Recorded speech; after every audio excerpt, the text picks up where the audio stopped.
황달이 있다고 해서 아기에게 심각한 질병이 있다는 뜻은 아니다. 신생아 황달에 관해 자세히 알아보자.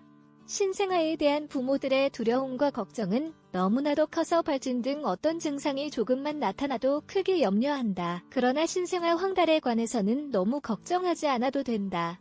물론 아기가 극단적인 상태에 도달하지 않도록 잘 관찰해야 하지만 말이다. 오늘 그래서는 신생아 황달에 대한 자세한 정보와 이것이 악화하는 것을 막기 위해 어떤 조처를 할 수 있는지에 대해 살펴보자.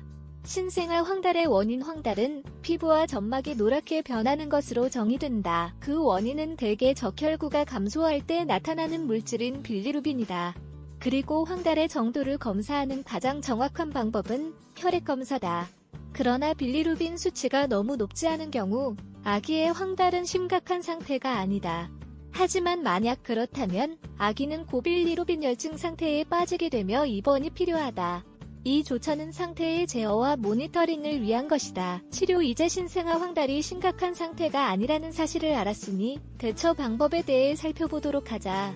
단지 필요한 몇 가지 기본 절차를 따르기만 하면 된다. 신생아의 수유 주기를 기록하자. 모유 수유를 하는 경우 아기가 우유를 얼마나 먹었는지 기록하기가 좀 더 복잡할 수 있다. 모유 수유 관련 황달은 드물며 일반적으로 생후 일주일이 되었을 때 나타난다. 이때 소아과 의사만이 신생아를 평가하고 하루나 이틀 정도 모유 수유를 중단해야 하는지 알려줄 수 있다. 가정광선요법을 하자. 이 요법은 고빌리루빈혈증 치료의 신생아학과에서 사용되는 기술이다. 입원이 필요하지 않은 경우 집에서 실시할 수 있는데 하루에 10분 정도 신생아를 햇빛에 노출하기만 하면 된다. 이때 아기는 반드시 기저귀와 눈 보호대를 착용해야 한다. 그리고 가장 좋은 시간대는 아침 9시 이전이다. 위험 상황 식별하기 위해서 언급했듯이 신생아 황달은 매우 흔하므로 걱정할 필요는 없다. 하지만 그렇다 하더라도 의사의 평가가 필요한 특정 징후를 알고 있는 게 중요하다. 신생아 황달의 초기 발병 징후를 관찰해야 한다. 생후 첫날부터 노란색이 나타나면 소아과 의사는 혈액 검사를 통해 상태를 평가한다. 신생아 황달은 생후 첫 2주간 지속할 수 있다.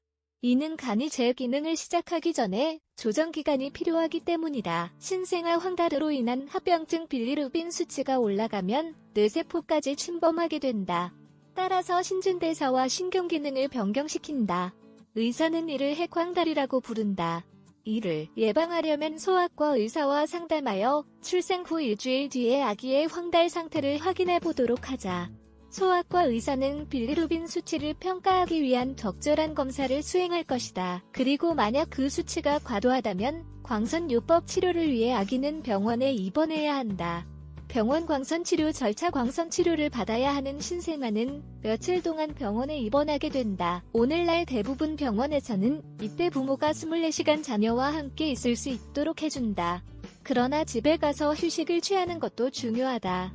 신생아 병원의 간호사는 고빌리루빈 혈증이 있는 신생아에게 기본적인 치료를 제공해 줄 수 있다. 따라서 전문 의료인의 권장사항을 따라야 한다. 또한 의사가 그렇게 하라고 지시하지 않는 한모유 수유를 중단하지 말자. 결론 신생아가 생후 첫 며칠간 황달로 인해 피부색 변화를 경험하는 건 정상이다. 그러나 변경사항